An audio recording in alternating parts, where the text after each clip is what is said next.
We all knew the magnitude of today's game and you know the importance of winning, but you know to top it off with a performance like that as well was fantastic, and the boys were incredible today. I think we started poorly personally as well, but I think the way we've come together now and we've shown what we really are about. It's just a shame we probably started a bit slow, because you never know where we would like to have a few more points, to be honest.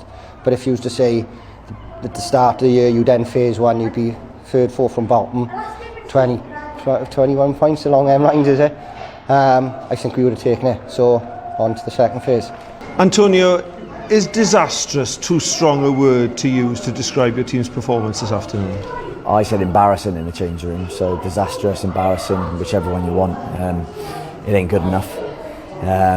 Again, we started slowly again like we did down in Haverfordwest, and we're not a good enough team to have, you know, like I said to them in there, we're not good enough to have, you know, a 5-minute spell here and, you know, a 10-minute spell in a 90-minute game is just not good enough. Nobody probably give us any sort of chance at the beginning of the season, and to be 6 games in, people were thinking that, you know, we're going to be the whipping boys.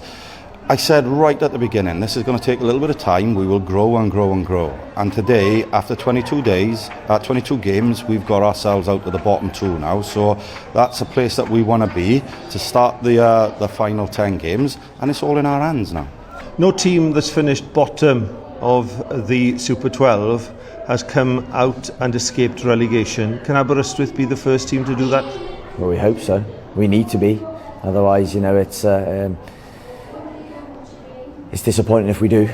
But, you know, we found ourselves in this situation when we took over, and things haven't really improved as much. We've tried, and, you know, we've picked up, you know, good points along the way.